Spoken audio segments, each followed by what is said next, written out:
आज मुहर्रम की 7वीं तारीख है। ये जुमला खुद अपनी जगह एक मुकम्मल मर्ज़िया है। परवरदिगार आलम तमाम अज़ादारों को सलामत रखें, जो हर साल की तरह फर्श अज़ा बिछाते हैं और फर्श अज़ा उठाते हुए दिल में ये इरादा करते हैं, परवरदिगार साले अंदा तक हयात देगा तो इससे बेहतर अंदाज में तेरे वली खुदा की अज़ादारी करेंगे। इस्लाम पर, हमारी गर्दनों पर हुसैन इब्न अली का एहसान है, जिन्होंने दीने किबरिया को बचाकर हमारे हवाले किया।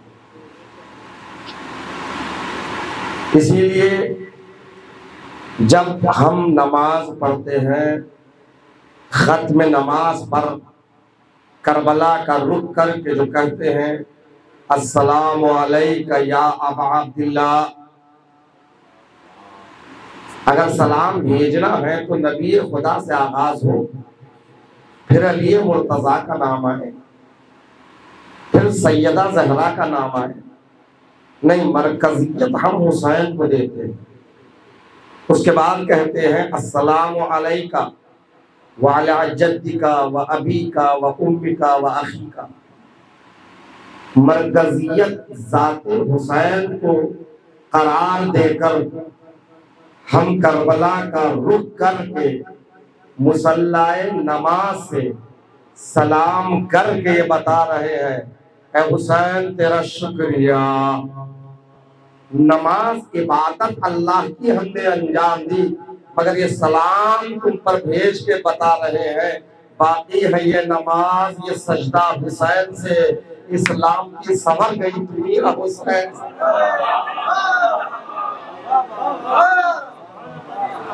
तो आज हुसैन की कुर्बानी न होती तो नमाजें नहीं होती। हाँ होती, लेकिन वो विलायत वाली नमाज नहीं होती, वरना कातिलान हुसैन में ऐसे भी अफराद थे जो वक्त अस्र मैदान करबला में ये कहते नजर आए, हुसैन को जल्द ज़िब्ह करो, नमाज अस्र का वक्त खत्म हो रहा है। तो इसका मतलब क्या है? यही तो है ना, जो नमाजी थे, नमाज पढ़ने वाले थे, मगर अजीज़ान मोहतरम, निज़ाम इलाही, विलायत इलाही, अब जो अल्लाह ने निज़ाम दिया वो निज़ाम अपनी विलायत के तहत दिया है।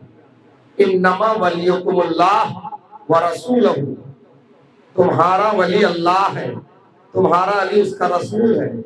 वो जो साहिबान ईमान में से है और हालत रुकू में नमाज देता है, हालत रुकू में ज़कात देता है। तो अजीज़ा ने मोहतरम, विलायत अल्लाह की है, विलायत रसूल की है, और विलायत उनकी है जिनके लिए परवरदिगार आलम ने ऐलान किया।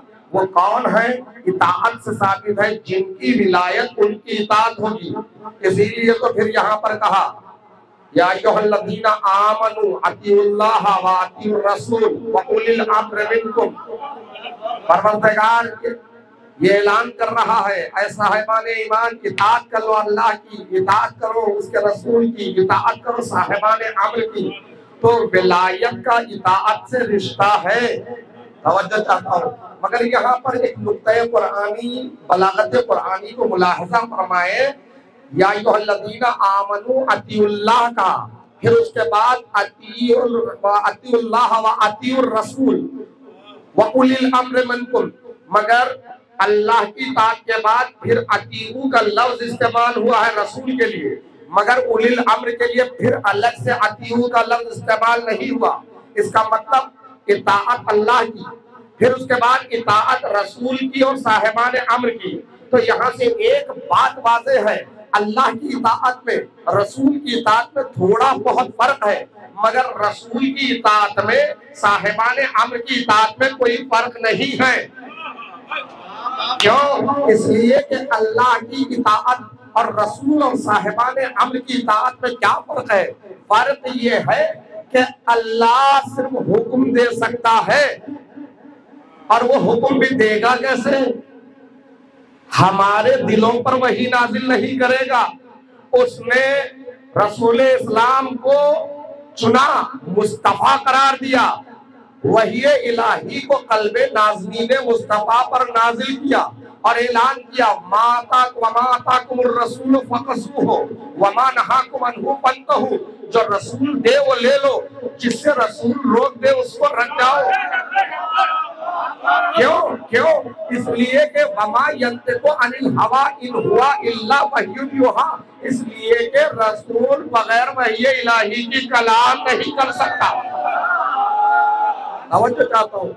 अब जब रसूल बगैर वही इलाही के कलाम नहीं कर सकता, तो इसका मतलब जो रसूल बोलेंगे वही बोलेंगे जो खुदा बोलता है। जो दे ले लो, जिससे मना कर दे उससे रुक जाओ।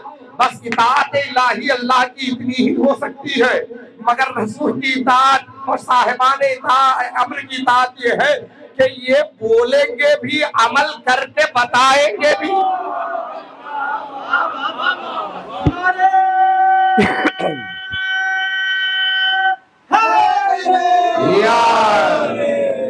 अल्लाह आपको अमल करके दिखा नहीं सकता, वो जिसको जिस्मानियात से मुबर्रा है, हमारे दरमियान में आ नहीं सकता। रसूल की जबान को इस्तेमाल करके हम तक अपने काम को पहुंचा देगा, वो बता देगा।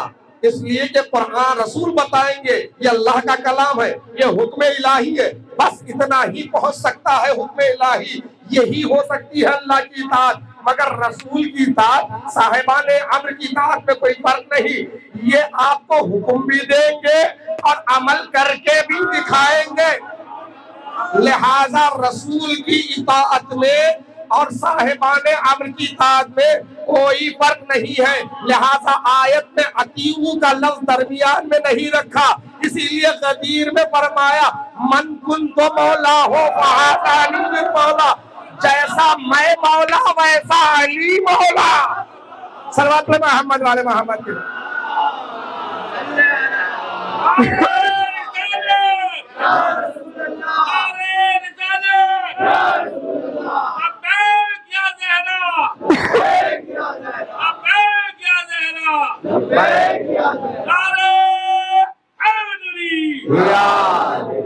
तो अज़ीज़ान मोहतरम, यहाँ रसूल की इताअत और साहिबाने अम्र की इताअत में कोई फर्क नहीं। तो विलायत का इताअत से एक रिश्ता है। तो करबला में जो थे वो अल्लाह की विलायत में नहीं थे।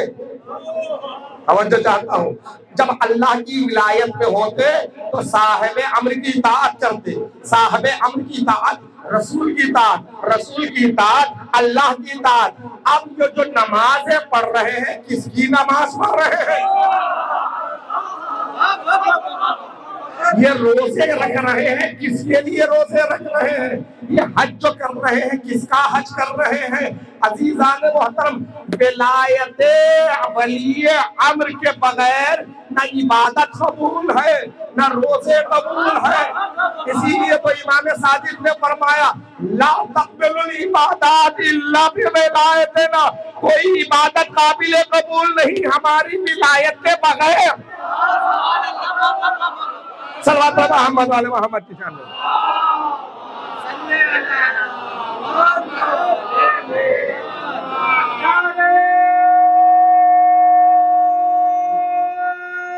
हैदरी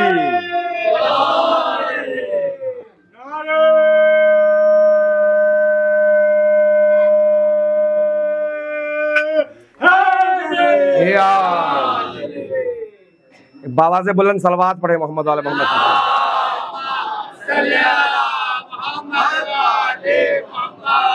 तो अजीज़ान मोहतरम, मेरी तरफ मुतवज्जो रहे, इंशाअल्लाह मेरी आवाज आप तक पहुंच रही है।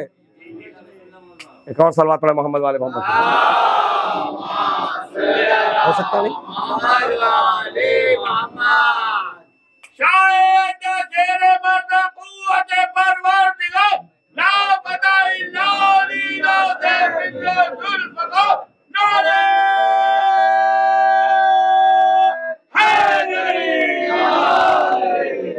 अज़ीज़ान मोहतरम, ये आज़ादारी है, ये गर्मी या बरसात या इस तरह के ये जो मुश्किलात पेश आते हैं, ये हमारे आज़ादारी पर खलल अंदाज नहीं हो सकती हैं।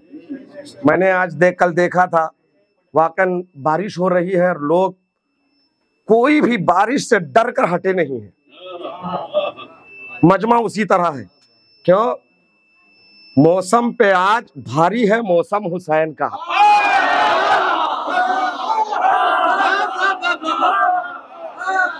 मौसम पे आज भारी है मौसम हुसैन का, बारिश भी रोक सकती नहीं मातम हुसैन।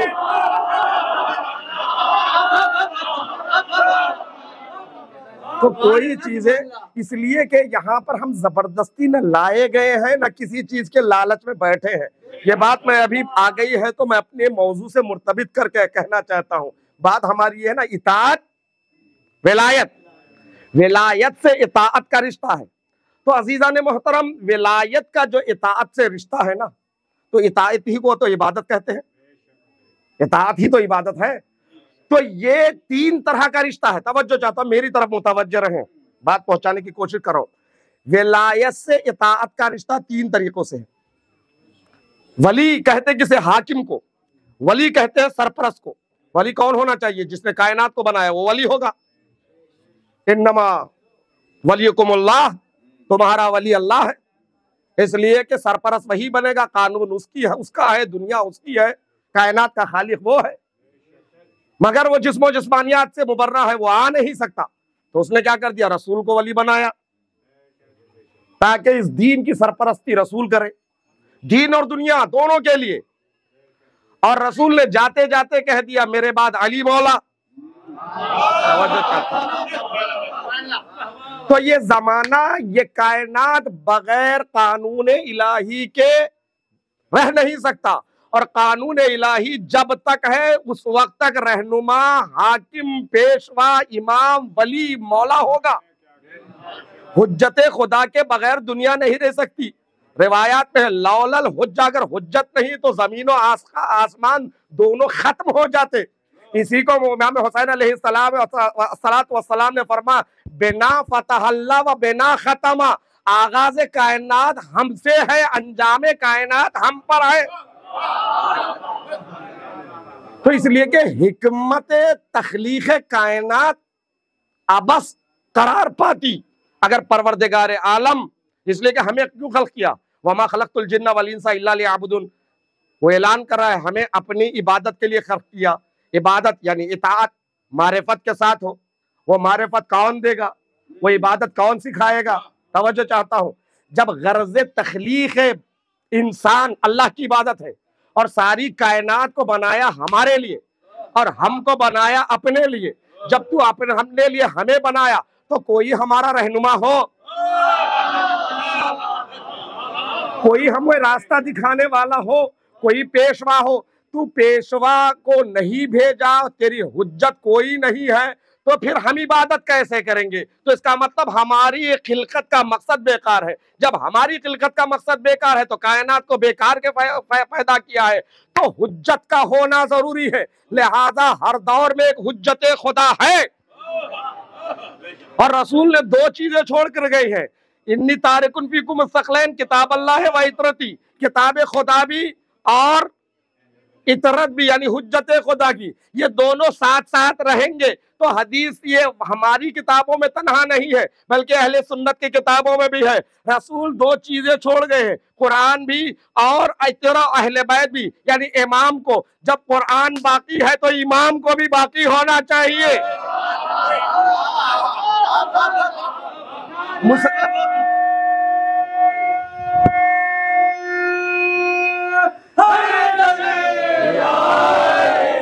मुसलमानों को इतनी बात समझ में नहीं आ रही है।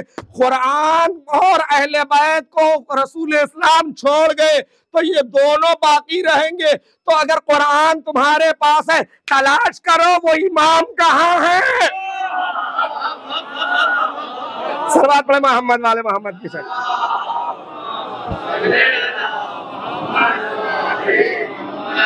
बहुत जल्दी जल्दी अपनी बात को मुकम्मल करना चाहता हूं, इसलिए कि मुझे वक्त बहुत महदूद दिया गया है। तो अजीज़ान मोहतरम, अर्ज ये कर रहा हूं, विलायत और इताअत, तवज्जो चाहता हूं। ये तीन तरह के रिश्ते हैं। इताअत से विलायत तक का सफर, यानी इबादत, विलायत, वली यानी हाकिम, याद रखिए, वली यानी हाकिम, सरपरस्त, ऐसा हाकिम, ऐसा सरपरस्त कि हमें हमारी जिस्मों पे इख्तियार नहीं है, मगर जो वली और सरपरस्त होगा, अल्लाह का वली, उसे इख्तियार है। अगर मैं अपना हाथ काट लूं तो हराम है, मर जाऊं तो खुदकुशी है। भाई मेरा हाथ मेरी मर्जी, आप कौन होते? क्या डॉक्टर साहब, आप कौन होते? मैं खुद को जला लूं, मैं खुद को अजियत पहुंचा लूं? भाई मेरा तो जिस्म है ना। तो कुदरत कह रही है तुम्हारी अमानत है ये तुम्हारे पास, ये जिस्म, ये आंखें, ये सब कुछ, ये अमानत है मेरे, तुम्हारे पास रखवाया हूं। तुम इसके मालिक नहीं हो, लिहाजा तुमको इख्तियार नहीं है कि तुम अपनी मर्जी से आप अपने आप को नुकसान पहुंचाओ। ये जितनी अमानतें तुम्हारे पास मौजूद है, इन अमानतों को वहीं पर इस्तेमाल करना जहां के लिए मैं कहा हूं, है कि नहीं? अगर आप आए मुझसे टू व्हीलर मांगे, कहा मैं अभी मेरठ तक जाके आ रहा हूं, मैं अकेला जाऊंगा, ठीक है आप अकेले जाएंगे तो दे रहा हूं। आपने मेरी चोरी से एक और को बिठा लिया, बजाय मेरठ के आप दिल्ली की जानिब चले, तो ये हराम है। इसलिए कि अमानत लेते वक्त ही बताया अकेले जाना।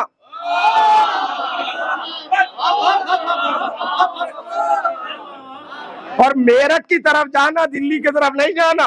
तो आपने मुझसे वादा किया, मगर आपने वादा खिलाफी की, आप गए मेरठ की तरफ, आप गए दिल्ली की तरफ, बेहतर नहीं गए, तन्हा जाने के बजाय एक और को भी पीछे बिठा लिया। तो अजीज़ान मोहतरम, आंखें देने वाला देते वक्त बता दिया कहां देखना है कहां नहीं, समाते देकर बताया क्या सुनना है क्या सुनना नहीं, जबान दे के बताया क्या बोलना है क्या बोलना नहीं। अब ये अमानतें हैं, अमानत देने वाले ने हमें अमीन बनाकर अमानतें दी, जहां जहां कहेगा वहीं वहीं पर हमको इस्तेमाल करना है। हम पर हमारा इख्तियार नहीं, मगर वली खुदा का इख्तियार है। अगर वली खुदा कहे तुम अपने हाथों से अपनी गर्दन काट लो,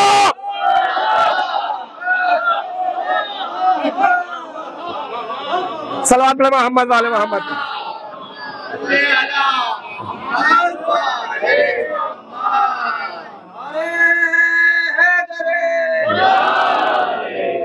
इससे बेहतर सल्लल्लाहु अलैहि मोहम्मद वाले मोहम्मद।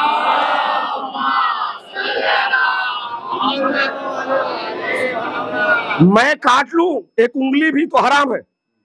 अगर मेरा मौला कह दे अपनी गर्दन उड़ा लो अपने हाथों से, एक लम्हे के लिए सोच नहीं सकता। इसे कहते हैं विलायत। तवज्जो चाहता हूं, करबला में विलायत ही विलायत है, लेकिन एक महीने पहले मुसलमानों को समझाया तुम्हें विलायत समझ में नहीं आ रही है, तुम खुद को नुकसान नहीं पहुंचा सकते, मैं हुक्म दूंगा तो तुमको बेटे के गर्दन पर भी छुरी चलाना पड़ेगा। अरे जनाबे इब्राहिम को अल्लाह ने क्यों हुक्म दिया कि इब्राहिम तुम इस्माइल के गर्दन पर छुरी चलाओ? रहती दुनिया तक ये बताना चाहता है तुम खुद को नुकसान नहीं पहुंचा सकते। जब मेरा हुक्म है तो मेरे हुक्म के मुताबिक बेटे को भी ज़िबह करना पड़ेगा। फिर ये हमारी मर्जी है, हम बचा ले, हम बचा ले, मगर इमाम जनाबे इब्राहिम तो बेटा ही समझकर ज़िबह किया ना। क्या उनको पता था दुम्बा आने वाला है? अगर पहले से पता होता तो फिर इम्तिहान कैसी, फिर इम्तिहान कैसा? फिर उसके बाद अजीज़ान मोहतरम, इसके विलायत ने जो कहा हमको अपने ऊपर इख्तियार नहीं है, जितना इमाम ने कहा उतना करना है। इमाम जाफर सादिक अलैहिस्सलातु वस्सलाम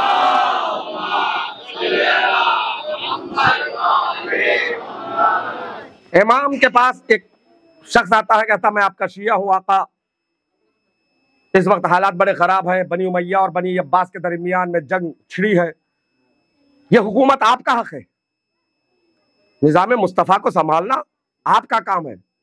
आका आप क़याम फरमाएं, हम साथ देने तैयार हैं। कितने हैं? का बहुत है।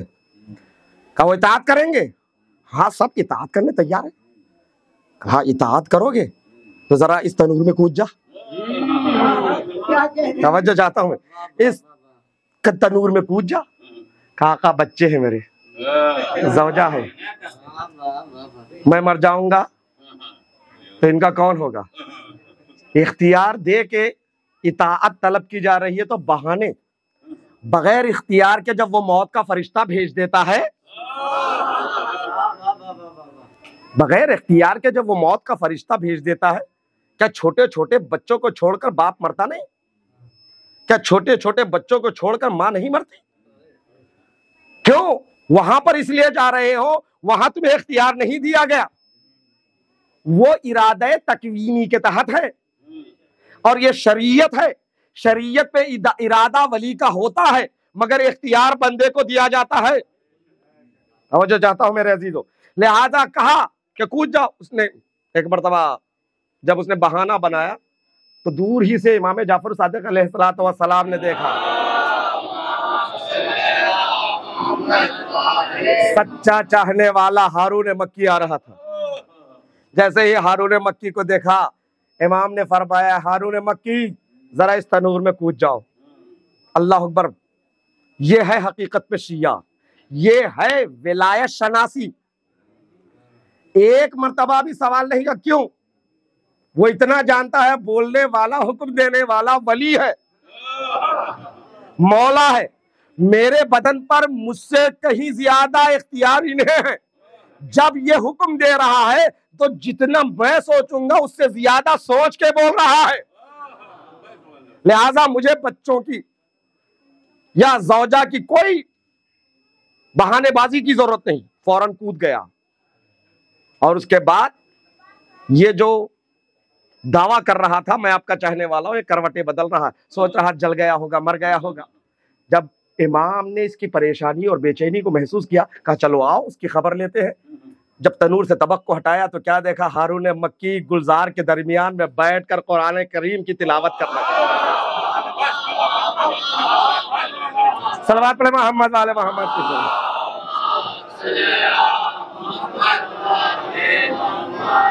यह है विलायत का रिश्ता, विलायत और इताअत। जहां विलायत वहीं पर इताअत। मगर इताअत की 3 किस्में हैं। एक इंसान हाकिम की इताअत करता है, क्यों करता है? डर के, खौफ से। मिसाल के तौर पर हमारा कोई हाकिम है, दुनियावी एतबार से ऑर्डर पास हो गया तो आप करते हैं कि नहीं करते हैं? क्यों करते हैं? जो हमारा बॉस हो, हमसे जो बड़ा हो, एक ऑर्डर पास कर दिया, वो हाकिम है। वो हाकिम ऑफिस के लिहाज से हो या शहर के लिहाज से हो, हुक्म दे दिया तो या आप करते हैं, अगर मैं इसकी इताअत नहीं करूंगा, इसकी बात नहीं मानूंगा तो ये नौकरी से निकाल देगा, सजा देगा। सजा के डर से इताअत हो रही है, या फिर इताअत जल्दी से आप कर रहे, क्यों? शौक में, लालच में, मैं जल्दी से इस काम को अंजाम दूंगा तो मुझे इनाम मिलेगा, प्रमोशन होगा। तवज्जो चाहिए, यही तो रास्ते हैं। यानी हाकिम अगर हुक्म देता है तो आप या तो इताअत करते हैं डर के या लालच में। मगर अजीजान मोहतरम, खुदा हाकिम है तो उसकी इताअत इंसान या तो डर के करता है या लालच से करता है। मगर ये उसका करम है, इन इबादतों को भी उसने कबूलियत की सनद दी है। लेकिन हकीकत में ये इबादत वैसी नहीं जैसी होनी चाहिए। इसीलिए मौलाए कायनात ने फरमाया, इन्ना कौमन अबदुल्लाह रहबा फतिलकल इबादतो इबादतुल अबीद।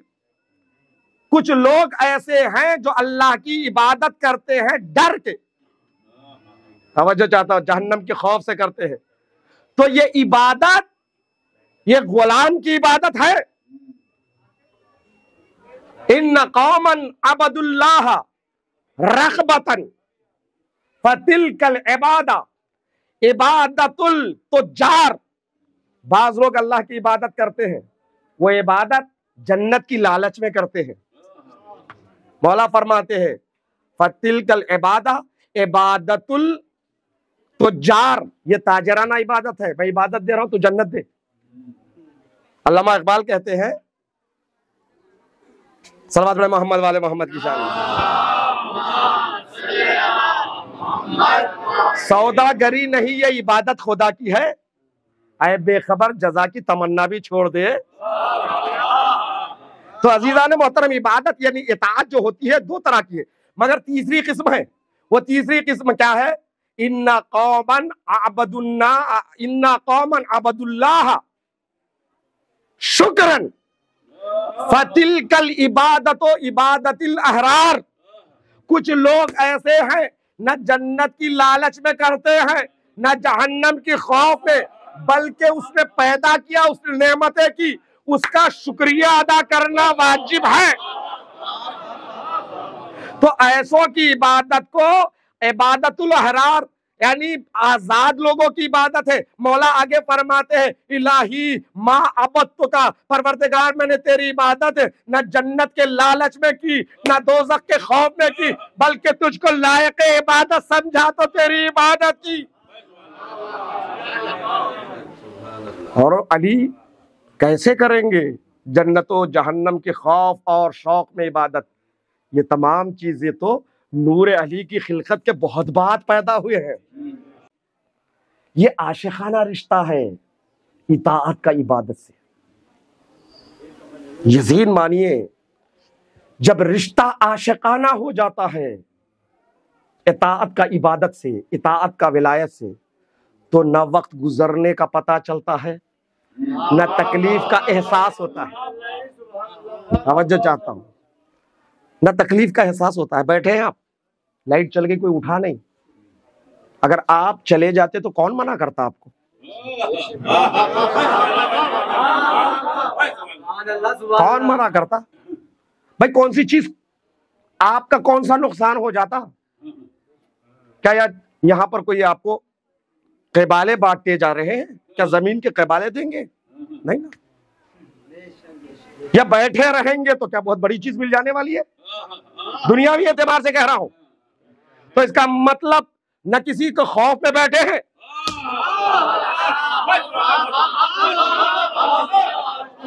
न किसी चीज की लालच में बैठे हैं, बल्कि हुसैन को लायक पुरसा समझा।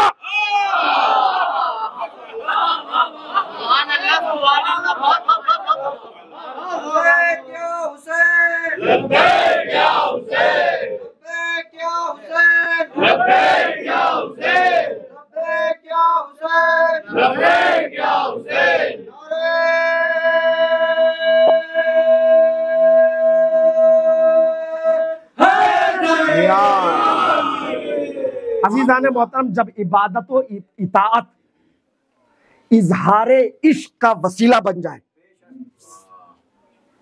तो फिर वहां पर न वक्त का पता चलता है न तकलीफ का एहसास होता है। अब बात समझ में आई? अली रात रात भर नमाज कैसे पढ़ते थे? इसलिए कि वह आशिकाना रिश्ता है। और ये खासियत अगर ये इश्क का जलवा हमें कहीं पर नजर आता है तो वो करबला है। क्यों? इसलिए कि इमाम हुसैन अलैहिस्सलातु वस्सलाम के साथ जो साथी थे वो कैसे थे? हुसैन के साथ थे, हकीकत में हुसैन के साथ थे, जिस्मों के साथ नहीं, रूहों के साथ भी हुसैन के साथ थे। हुक्म कुरान पर अमल कर रहे थे। हुक्म कुरान क्या है? वकूनू मा सादिकीन। सन 61 हिजरी के सादिक निगाह कुरान में वो हुसैन है, माइयत हुसैन में असहाब हुसैन है। अगर आप और हम वाक़ईन माइयत सादिकीन के जुमरे में है तो हमें फख्र करने की जरूरत है, लेकिन हकीकत में है या नहीं, हर आदमी को अपना जायजा लेना चाहिए। हमें मकाम फक्र है इसी बात पर के हम अली के रास्ते पर है, हुसैन के रास्ते पर है, अहले बैत के रास्ते पे। लेकिन करबला वाले वो वैसे थे, उनकी मैयत पर सब उन्हें नहीं हुसैन को भी इफ्तिखार था।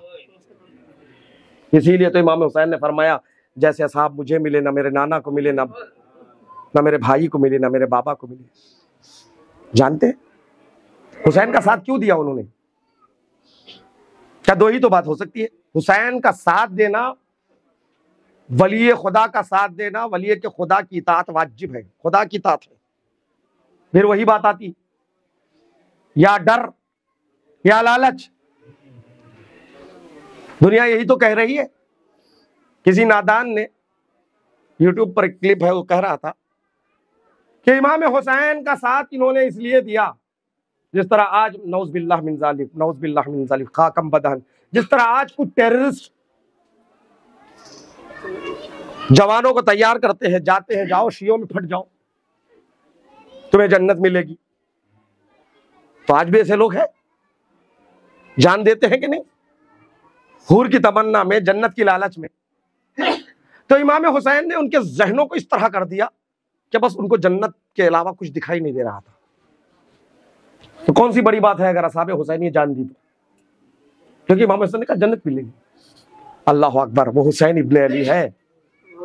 हाल के आईना में मुस्तकबिल के ऐसे मोतरजीन के चेहरे को देख रहे थे।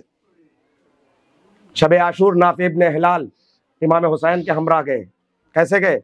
इमाम हुसैन तन्हा मक्तल की तरफ जा रहे थे, आहट महसूस हुई, पलट के देखा नाफे इब्ने हिलाल पीछे चले आ रहे। कहा नाफे तुम?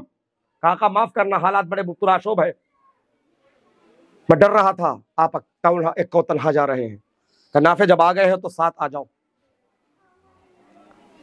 दस्ते नाफे को पकड़कर इमाम हुसैन ने कल होने वाली शहादत गाहों की जियारत करवाई। या अली अकबर तड़पेगा, या कासिम गिरेगा। उसके बाद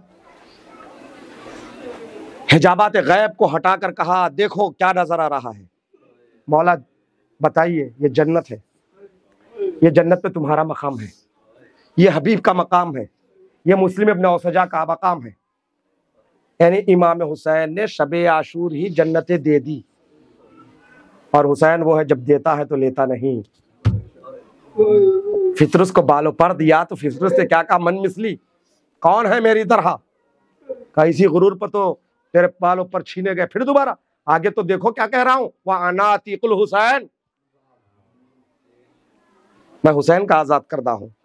झूले से हुसैन की सुन्नत है, जब देते हैं तो लेते नहीं। हुसैन ने शबे आशूर जन्नतें दे दी। हबीब को पता है जन्नत मिल गई, मुस्लिम इब्न औसाजा को पता है कि जन्नत मिल गई। अब हुसैन के साथ शहीद होने का मतलब ही नहीं, शहीद होकर भी जन्नत में जाना है, तो हुसैन ने शहादत से पहले ही जन्नत दे दी, है कि नहीं? खुदा की कसम, वो शबे आशूर सबके सब चले जाते हुसैन को छोड़कर, तब भी उन्हें जन्नत मिल जाती, क्योंकि हुसैन ने जन्नत दे दी। अब ये न कहना कि जन्नत के लालच में हुसैन के साथ है। कहा अच्छा जन्नत की लालच तो नहीं, खौफ तो है ना। कल के दिन खौफ इस बात का है जन्नत तब मिलेगी पहले अजाब नाजिल होगा, इसलिए कि वली खुदा की इताअत नहीं की। कुरान का हुक्म है अतिउल्लाह व अतिउर रसूल व उलिल अम्र मिनकुम, ये साहिब अम्र है, इनकी इताअत न करने पर अजाब होगा। इमाम हुसैन ने वो भी कर दिया। शबे आशूर सबको खैमे में बुलाया, कहा मैं तुम्हारे सर से बयातों को उठा रहा हूं। अब हुसैन जब इजाजत दे रहे हैं, अब खौफ भी नहीं है, तो बस आजादा रो, न जन्नत की लालच, न इताअत के मुखालिफत का खौफ। फिर भी क्यों दिया इन्होंने हुसैन का साथ? इसलिए कि हुसैन मजलूम है। हाँ ज़्यादा रो, मैंने मजलिस को तमाम कर दिया, बस बसायत के चंद थे। आज मुहर्रम की 7 तारीख है, मुझे बताया गया यहाँ पर अब्बास दिलावर का अलग बरामद होगा, शबीह जुलजना, और आज का दिन तो जनाब कासिम है। तीनों मुनासिबतों का जिक्र करो, बहुत मुख्तसर। अल्लाह अकबर। अब्बास की अलगतारी जान के आज सातवीं मुहर्रम है, मुसलसल मजलिसों में शिरकत करते चले आए हैं। जैसे थक जाता है, प्यास लगती है, पानी की कमी नहीं है, सबीले लगती है, लेकिन आज के पास प्यास लगे तो फौरन पानी रख लिएगा।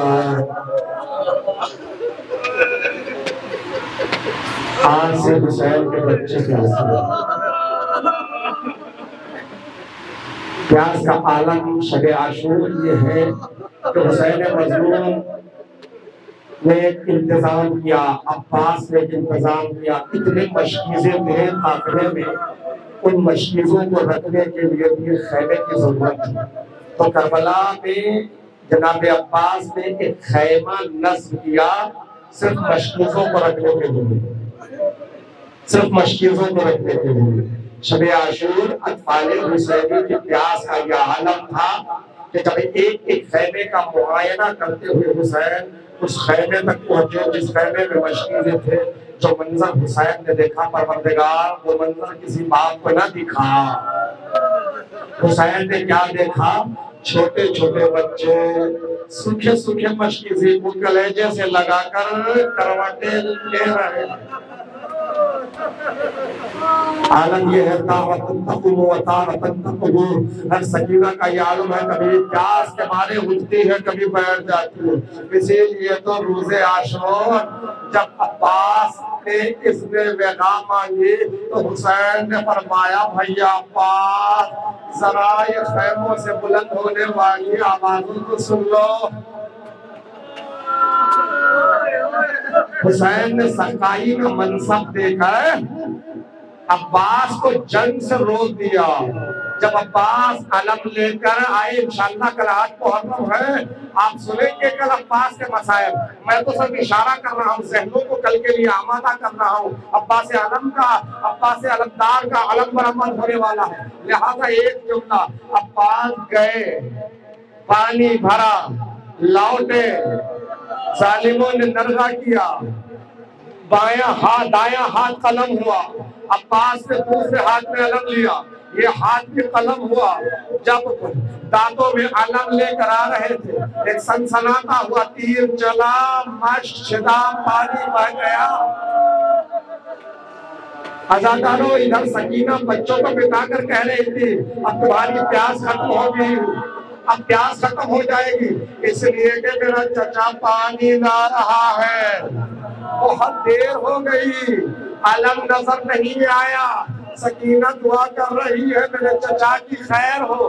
बहुत देर के बाद अलम को आते हुए देखा तो बच्चों को कहा बच्चों चचा आ रहा है, देखो वो अलम लहरा रहा है।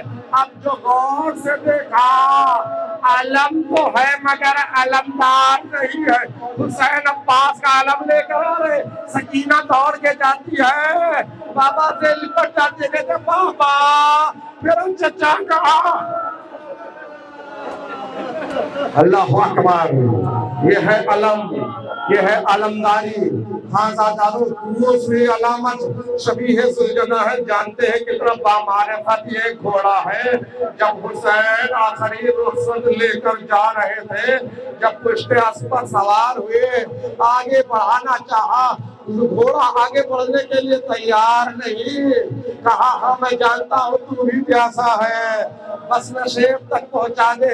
इतना सुनना था, सुलझना की आंखों में आंसू आ गए और अपने कदमों की तरफ इशारा किया। अब तो वो सकीना ने तो देखा तो क्या देखा, 4 साला बच्ची अरे घोड़ों के सुबह से लिपट के कहती है मेरे बाबा के घोड़े जो भी सुबह से गया वो वापिस नहीं आया। जो सुबह से गया वो वापिस नहीं आया। अरे हुसैन ने देखा सकीना है, घोड़े से उतरे, अजब इम्तिहान मोहब्बत। अल्लाह अकबर। घोड़ा हुसैन को लेकर आता है, एक मंजिल वो आती है, हुसैन घोड़े पर संभल न कर सके। जब हुसैन घोड़े से जमीन पर आए घोड़े ने बहुत चाहा हुसैन को तीर न लगे। वो घोड़ा रसूल का था, उसका नाम दुलदुल था, उसका नाम सुलझना नहीं है। सुलझना अरबी में कहते हैं परो वाला। ये नाम आशूर के बाद पड़ा। अरे बामारफत घोड़ा था ना। जब हुसैन जमीन पर आए लोगों ने तीर बरसाना शुरू किया। अरे घोड़े ने चाहा मैं अपने आका को तीरों से बचा लूं। अरे घोड़ा हुसैन के अतराफ घूमता रहा। इधर भी तीर लगे उधर भी तीर लगे। अरे दुलदुल सुलझना बन गया। आखिरी जुमला, ये जुमला आखिरी जुमला सुलझना के लिए। अदादारों, अरे कितना बामारिफत था। इतने तीर हुसैन को लग गए। एक मर्तबा सुलझना अपने मुंह से हुसैन के जिस्म को तीरों को निकालने लगा। मैं कहूंगा ये सुलझने में इतनी शऊर कहां से आ गया कि तीरों को निकाल रहा है। अरे सुलझना तू ही बता। अरे सुलझना बताएगा। मैं सुबह से आका के साथ हूँ। मैंने देखा हुसैन ने अकबर के गले से तीर निकाला। मैंने देखा अकबर के सीने से नेजा निकाला। मैंने देखा अब्बास की आंख से तीर निकाला। अब हुसैन के जिस्म से कोई तीर निकालने वाला नहीं।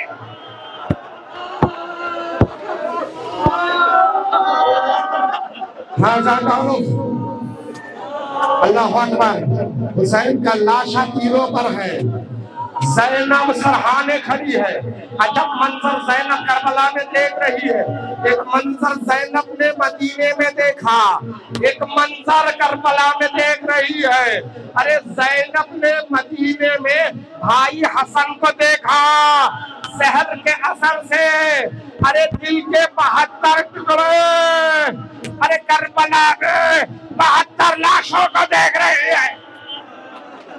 ज़ैनब ने मदीने में हसन के जनाजों पे तीर को देखा।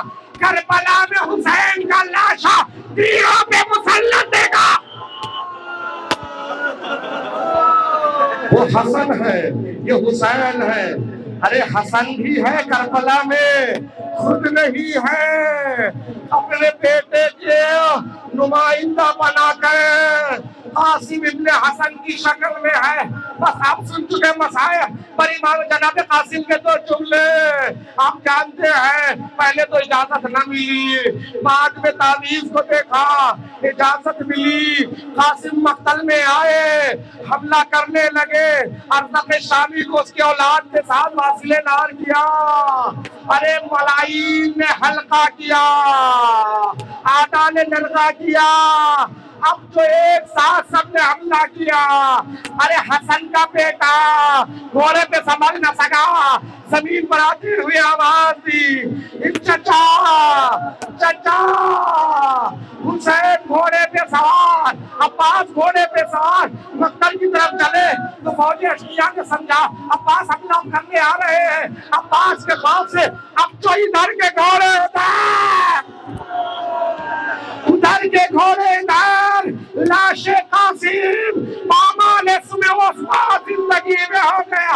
हुसैन ने जुमला कहा बेटा माफ करना, तूने आवाज दी, मुझे आने में देर हुई। अब तो हुसैन गए तो लाशे कासिम को उठाया, खैमे में लाए। मगर जानते हैं लाशे कासिम का कैसा उठाया? हुसैन असरदार अरे मख्तल से लाशों को उठाया। कभी जॉन का लाशा, कभी हबीब का लाशा, कभी आबिद का लाशा, कभी शोजत का लाशा, कभी औलो मोहम्मद की लाशें। हुसैन ने जितने भी लाशें उठाए एक ही मकाम